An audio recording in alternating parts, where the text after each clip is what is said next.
샬롬 야훼쿰, 하나님의 축복이 오늘 함께 하시기를 바랍니다. 오늘은 열왕기하 15장 1절로 22절의 말씀을 아샤라의 문둥병이라는 주제로 나누고자 합니다. 우리는 열왕기하 14장에서 교만으로 인한 본성을 극복하지 못하고 끝내 멸망당하고 말았던 아마샤와 북이스라엘 왕국 역사에서 가장 길고도 번성한 기간을 치리한 여로보암 2세의 치세와 하나님의 절대적인 평가를 우리는 살펴보았습니다. 그러기에 열왕기하는 해피엔딩 스토리가 아닙니다. 다윗과 솔로몬 시절에 찬란한 영광을 누렸던 왕국이 점차 몰락하다가 결국 멸망하고 만다는 비극적 결말을 보여주고 있는 것입니다.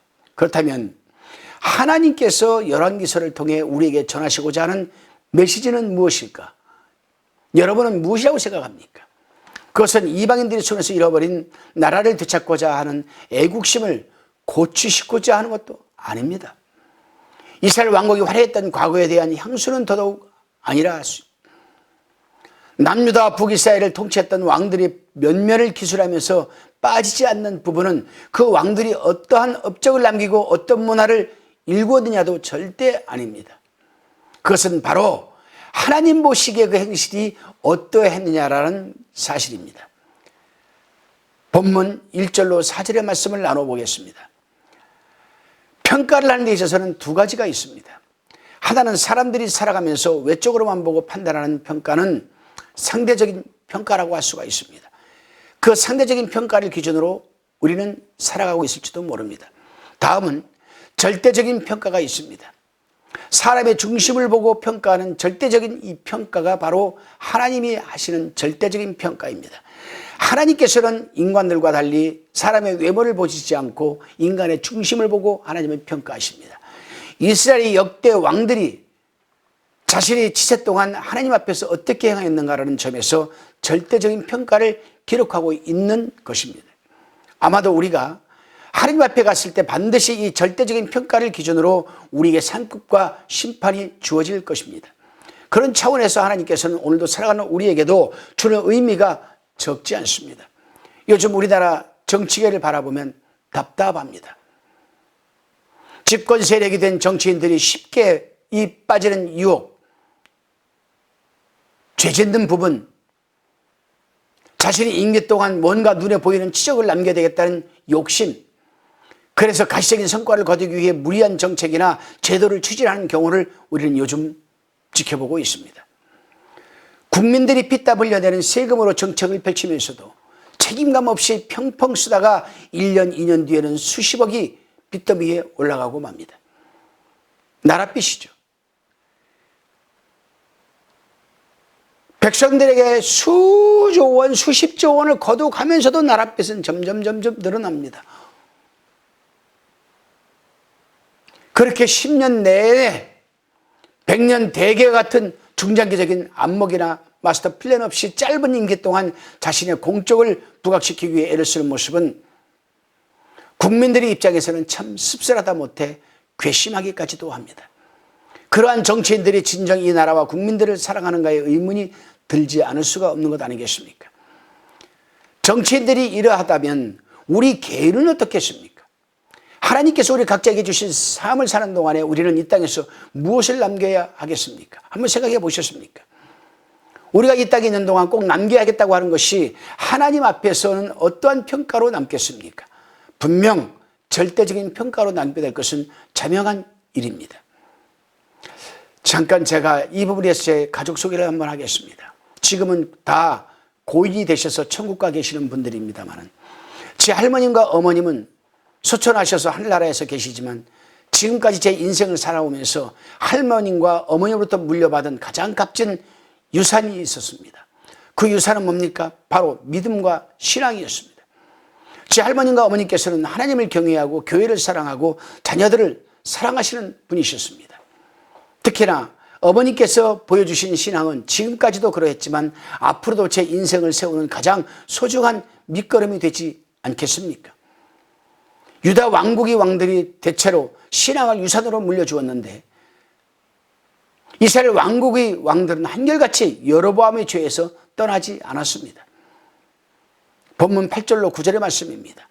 유다왕 아샤라의 38년에 여로보암의 아들 스가랴가 사마리아에서 이스라엘 왕이 되어 6달을 치리하며 그 열조의 행위대로 여호와 보시기에 악을 향하여 이스라엘로 범죄케 한 느바스의 아들 여로보암의 죄에서 떠나지 아니한지라.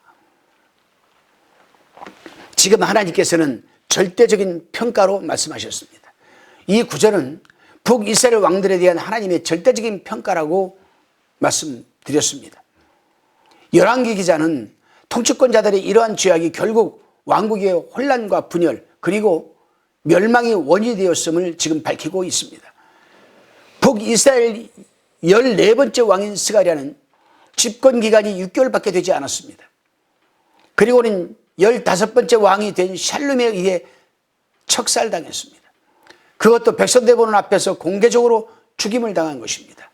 백성들이 보는 앞에서 왕을 죽인 인물이 그 자리에 올랐다는 것은 왕에 대한 권위가 땅에 떨어져 있음을 우리는 보여주는 거라 할 수 있습니다.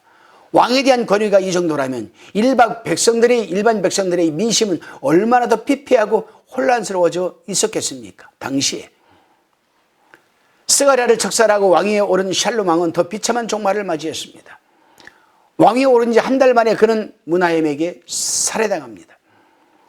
유대인 역사가 요세푸스의 기록에 따르면 므나헴은 샬룸이 죽인 스가랴 왕의 장군이었다고 합니다. 그의 말대로라면 므나헴은 자신이 죽은 이 원수를 갚은 충실한 충신일 수도 있습니다. 그러나 죽은의 원수를 갚는다는 건 명분에 지나지 않았음을 성경은 증거하고 있습니다. 16절입니다. 그때 므나헴이 딜사에서 와서 딥사와 그 가운데 있는 모든 사람과 그 사방을 쳤으니 이는 저희가 성문을 열지 아니하였음이라. 그러므로 치고 그 가운데 아이벤 분열을 갈랐더라. 므나헴은 권력을 잡기 위해 딥사성인 사람들 곧 자신의 동족들을 무자비하게 공격했던 그게 중요한 게 아닙니다. 심지어 임산부까지 칼로 쳐서 죽일 정도로 잔인하게 저항군을 제압했습니다. 므나헴에 대한 평가 역시 앞선 왕들에 대한 평가와 다르지 않게 하나님은 절대적인 평가를 하고 계십니다. 본문 18절입니다. 여호와 보시기에 악을 행하여 이스라엘로 범죄케 한 느바스의 아들 여로보암의 죄에서 평생 떠나지 아니하였더라. 하나님의 절대적인 평가입니다. 하나님께서 이렇게 절대적인 평가를 하시는 이유는 하나님 없이 왕국을 세우는 일이 얼마나 어리석은 일인가를 알려주기 위함이 아니겠습니까? 북이스라엘의 초대 왕 여로보암은 자신의 열심으로 왕국을 세우고자 했습니다. 그러나 그 열심은 자신을 위한 열심일 뿐 열왕기 기자는 이러한 어리석은 열심을 므나헴을 통해서 더 명백하게 보여주고 있는 것입니다. 그렇죠. 그 열심은 하나님의 열심이 아니라 자신을 위한 열심일 따름이었다는 사실입니다. 다시금 본문 19절로 20절의 말씀을 살펴봅니다. 아스르 왕 불, 그 아스르 왕 불은 흔히 디글랏 빌레셀로 알려져 있습니다. 아스르는 이 디글랏 빌레셀 때에 명실공히 근동지방의 강대국으로 성장해 있었습니다. 디글랏 빌레셀의 군사가 쳐들어오자 므나헴은 자신의 손으로 왕국을 굳게 세우고자 했습니다. 그런데 그 세우고자 한 방식은 강대국의 왕에게 조공을 바치는 일이었습니다.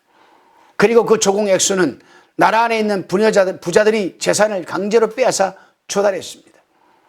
므나헴은 왕위에 오르기까지 과정도 그랬겠지만 왕위에 오른 후에도 백성들의 삶은 전혀 안중에 없었습니다. 이러한 므나헴을 향한 호세아 선지자의 경고가 이러합니다. 그들이 여러 나라에게 값을 줬을지라도 이제 내가 그들을 모으리니 그들은 지도자의 임금이 지어준 짐으로 말미암아 쇠하기 시작하니라. 호세아서 8장 10절 말씀입니다. 므나헴이 자신의 왕국을 세운다고 생각했지만 그것은 오히려 자신의 손으로 왕국을 무너뜨리는 빌미가 되었음을 호세아 선지는 경고했던 것입니다. 사랑하는 동역자 그리고 시청자 성도 여러분, 므나헴의 어리석은 이 치세가 오늘을 사는 우리에게도 낯설지 않은 이유가 무엇이라고 생각합니까? 내 자신의 열심과 내 자신의 지혜로 무언가를 세우려는 우리의 모습이 바로 오버랩되기 때문이 아니겠습니까? 열왕기에 기록된 비극적 결말이 오늘 우리가 사는 사회와 우리 자신의 삶에 반복되지 않는다고 자신할 수 있겠습니까? 우리가 이 땅에 남겨야 하는 것은 나 자신을 위해 세운 나의 가정, 나의 자녀, 나의 물질, 나의 직장, 나의 사업이 결코 아닙니다. 우리가 남겨야 하는 것은 눈에 보이지 않는 신앙의 유산입니다. 그렇습니다, 여러분.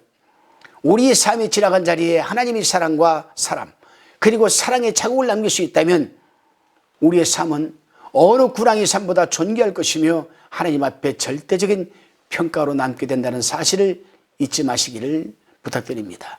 기도하시겠습니다. 살아계신 하나님, 이 세상은 우리에게 하나님 없이 우리 자신을 손으로 일궈낸 성공의 가치 있다고 평가하며 그것을 기준 삼고 그것에 의존하며 살아가고 있습니다. 그러나 성경에 기록된 하나님의 천년의 역사는 하나님을 배제하는 열심만큼 어리석은 것이 없음을 말해주고 있습니다. 살아계신 하나님, 우리 눈을 열어 우리 자신의 이름을 위해 쌓고 있는 것이 곧 또 다른 바벨탑임을 우리가 깨닫게 하여 주시고, 우리 생에 다하기까지 우리의 손으로 우리의 것을 쌓고자 하는 욕심도 버리게 도와주시고, 하나님 사랑과 사람, 사랑의 길을 걸어가신 주님의 겸손을 따라가게 하옵소서. 믿사옵고 감사드리며 예수님의 이름으로 기도드리옵나이다. 아멘.